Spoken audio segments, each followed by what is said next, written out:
नमस्कार दोस्तों।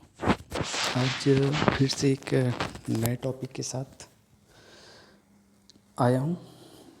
टॉपिक है IPS clerk section English. Total marks 40 और इसके लिए हम लोगों ने डिसाइड किया है कि 2 घंटे का शेड्यूल होगा। डेली हम 2 घंटे पढ़ेंगे। अगर हम 2 घंटे इसे फॉलो करते हैं तो जो इसका प्री एग्ज़ाम है जो कि दिसंबर में है, उसमें एक बेहतर रिज़ल्ट आप पा सकते हो। वैसे मैंने पिछली बार भी कहा था, फिर से बोल रहा हूँ, हम बैंक का एग्ज़ाम मेन के लिए तैयारी करेंगे।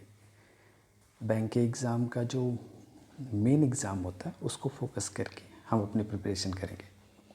तो मैं मेन की बात हमेशा करूँगा और आज भी मैं मेन के हिसाब से ही बोल रहा हूँ। तो आज से शुरू करते हैं और देखते हैं, कुछ बेहतर रिज़ल्ट हो सकता है। तो होता क्या है, स्पेशली पूरे टॉपिक जो पूरा सेक्शन होता है उसमें कुछ चीज़ें होती हैं जो कॉमन होती हैं, जो हर बार पूछी जाती हैं। वैसे थोड़े बहुत पैटर्न चेंज होते हैं हर बार, तो ये नहीं बोला जा सकता कि इसी पैटर्न में चीज़ें आएंगी, लेकिन ये चीज़ें रहेंगी। ये जो टॉपिक है ये रहेगा उसमें।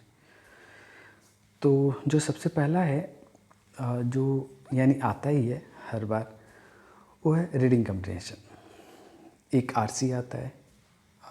पहले 10 नंबर का एक स्टैंडर्ड फॉर्मेट में होता है कि 10 नंबर का आरसी होगा, लेकिन कुछ बार मैंने ये भी देखा है कि छोटे छोटे पैटर्न में आरसी आता है। एक छोटा सा पैराग्राफ होगा, उसमें से 3-4 क्वेश्चन पूछा जाएगा, फिर छोटा सा पैराग्राफ होगा, 3-4 क्वेश्चन पूछा जाएगा। इस तरह से भी आता है, लेकिन ओवरऑल आरसी आता है। तो एक रीडिंग कम्प्रीहेंशन आना है, फिक्स है। और आरसी से रिलेटेड कुछ वोकैब भी आता है, वो भी होता है। अच्छा, इसके बाद ग्रामर आता है। कुछ ग्रामर के क्वेश्चन होते हैं जिसमें एरर्स होता है, पैराजम्बल्स होता है, फ्रेजेस एंड इडियम्स होते हैं। डबल फिलर आता है। पहले सिंगल फिलर पूछता था, फिर डबल फिलर पूछने लगा, तो डबल फिलर भी होता है। और भी बहुत कुछ होता है, लेकिन ये चीज़ें जो हैं ये कॉमन होती हैं लगभग हर एग्ज़ाम में। बैंक के जो एग्ज़ाम होता है उसमें लगभग हर बार लगभग आ जाती है। तो अगर हम इस चीज़ की प्रिपरेशन ढंग से कर लें तो हम एक रिस्पेक्टेबल मार्क्स यानी एक ठीक ठाक मार्क्स ला सकते हैं। तो आखिर इसे पढ़ना कैसे है? अगर मैं एक एक चीज़ को पकड़ के बोलना शुरू कि इसे पहले पढ़ो, इसे बाद में पढ़ो, इसे पहले करो, तो शायद ठीक नहीं होगा। मैं इसकी जड़ में जाना चाहता हूँ। मैंने देखो नीचे लिखा हुआ है कि रूट जो है वो न्यूज़पेपर है और दूसरा पार्ट्स ऑफ स्पीच। तो इन चीज़ों को मैं इस न्यूज़पेपर्स और पार्ट्स ऑफ स्पीच से जोड़ के बोलने की कोशिश करूँगा। न्यूज़पेपर एक बहुत ही इम्पॉर्टेंट हिस्सा है। जब भी आप किसी से बोलोगे कि आप जो ये सेक्शन है इंग्लिश का, इसकी प्रिपरेशन कैसे करें, तो सबसे पहले आपको बोलेगा कि न्यूज़पेपर फॉलो करो, न्यूज़पेपर पढ़ो। और न्यूज़पेपर में क्या पढ़ो? एडिटोरियल पढ़ो। ये पहला आंसर होगा जब भी आप किसी से पूछोगे कि इंग्लिश की प्रिपरेशन के लिए क्या करना चाहिए। आखिर क्यों? तो सवाल ये आता है कि क्यों कोई बोलता है कि हमें न्यूज़पेपर पढ़ना चाहिए। हम सभी जानते हैं पढ़ना चाहिए, लेकिन क्यों पढ़ना चाहिए एक बहुत बड़ा क्वेश्चन है और मैं इसी पे बात करने की कोशिश करूँगा। न्यूज़पेपर का एडिटोरियल पढ़ने से आपको क्या क्या फ़ायदे हो सकते हैं, इस पर मैं थोड़ा सा फोकस डालना चाहूँगा। तो सबसे पहली बात कि ये जो एडिटोरियल लिखते हैं ये लोग, ये ज़्यादा लोग नहीं होते हैं। हर एक न्यूज़पेपर के लिए कुछ 8-10 या 15-20 बोल सकते हो लोग होते हैं जो एडिटोरियल के लिए अपना आर्टिकल भेजते हैं न्यूज़पेपर वालों के पास, और उसमें से जो उन्हें बेहतर लगता है उसे वो एडिटोरियल में डाल देते हैं। तो ये जो लोग होते हैं इनके पास, सपोज़ कि मैं किसी एक का नाम ले रहा हूँ, कोई एक आदमी है जिसने एडिटोरियल में फ्रिक्वेंटली अपना आर्टिकल छपवा रहा है, तो उसके पास कुछ पर्टिकुलर वर्ड्स होते हैं। हर एक इंसान के पास अपना कुछ वर्ड होता है, कुछ फेवरेट वर्ड होते हैं जिन्हें वो हमेशा यूज़ करता है राइटिंग में। तो उस इंसान के पास भी कुछ पर्टिकुलर वर्ड होंगे जिसे वो हमेशा अपने एडिटोरियल में यूज़ करता होगा, आर्टिकल जो भी लिखता है। तो जब आप उसका एक बार एडिटोरियल का आर्टिकल पढ़ोगे तो उसमें कुछ नए वर्ड मिलेंगे। हो सकता है आपको पता ना हो, आपके लिए नया हो सकता है, लेकिन जो लिख रहा है उसके लिए एक नॉर्मल सा वर्ड होता है। तो आपको एक नया वर्ड मिला वहाँ से। फिर 2-4 दिन के बाद फिर से जब उसका आर्टिकल आएगा एडिटोरियल में, तो फिर से देखोगे वो वर्ड रिपीट हो रहा है। जो वर्ड आपके लिए पहली बार नया लगा था, दूसरी बार आपको एक नॉर्मल सा वर्ड लगेगा। आपको लगेगा कि मैंने इसे कहीं पहले पढ़ा हुआ है। और फिर जब 2-3 दिन के बाद फिर से उसका आर्टिकल आएगा और फिर से उस एडिटोरियल को आप पढ़ोगे, तो वर्ड आपको एकदम पुराना लगने लगेगा। तो आपको पता भी नहीं चलेगा और आपका वोकैब रेडी हो रहा है। आपके वो नए नए वर्ड जो पहले आपको नहीं पता थे, वो अब रेडी हो रहे हैं, क्योंकि आप बार बार उस एडिटोरियल में उस वर्ड को पढ़ रहे हो। तो आपको एहसास भी नहीं होगा और आपका वोकैब कितनी आसानी से तैयार हो रहा है। तो वोकैब को कभी याद नहीं किया जाता है, वो प्रैक्टिस में लाके सीखा जाता है। तो एडिटोरियल से एक तो आपका वोकैब रेडी हो रहा है। दूसरी चीज़, जब आप एडिटोरियल पढ़ रहे हो तो सपोज़ कि किसी ने कोई एडिटोरियल लिखा है कुछ 500-600 वर्ड में, आपने उसे पढ़ा। पहली बार पढ़ोगे तो आपको कुछ खास समझ में नहीं आएगा, लेकिन अब जब डेली पढ़ने लगोगे तो धीरे धीरे आपको एक आइडिया सा होगा। जब आप उस पूरे पैराग्राफ को पढ़ लोगे तो आपको लगेगा कि हाँ, राइटर ये बोलने की कोशिश कर रहा है। आपकी समझ धीरे धीरे बढ़ेगी उस एडिटोरियल पे। पहली बार में थोड़ा कम बढ़ेगी, दूसरी बार में थोड़ा ज़्यादा बढ़ेगी, तीसरी बार में और ज़्यादा बढ़ेगी। लेकिन जब एक कंटिन्यूटी बना के रखोगे 1-2 महीने तक, तो आपकी पकड़ बहुत अच्छी बन जाएगी। आप उस एडिटोरियल को पढ़ते ही आपको पता चल जाएगा कि आखिर ये बोलना क्या चाह रहा है। इसका फ़ायदा आपको रीडिंग कंप्रीहेंशन में होगा। जब आप रीडिंग कंप्रीहेंशन करोगे तो जिस रीडिंग कंप्रीहेंशन को पढ़ने में लोगों को 5 मिनट लगता है, आप 2 मिनट में पढ़ लोगे। और एक ही बार पढ़ के आपको आइडिया हो जाएगा कि आखिर इस आरसी में क्या बोलना चाह रहा है।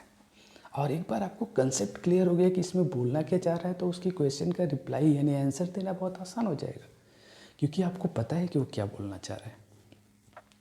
तो आपको पता ही नहीं चला कि कितनी जल्दी आपने अपना आरसी रेडी कर लिया सिर्फ न्यूज़पेपर के पढ़ने से। एक तो आरसी रेडी कर लिया, उसके साथ साथ वोकैब रेडी कर लिया।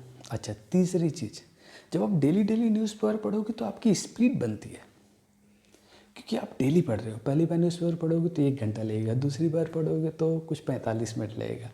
धीरे धीरे वो 20 मिनट 25 मिनट पे आ जाएगा। कभी कभी लोग 15 मिनट में न्यूज़पेपर ख़त्म कर देते हैं। क्यों? क्योंकि उनकी स्पीड बहुत अच्छी हो जाती है, क्योंकि वो डेली पढ़ते हैं, यानी पढ़ने की स्पीड बढ़ेगी।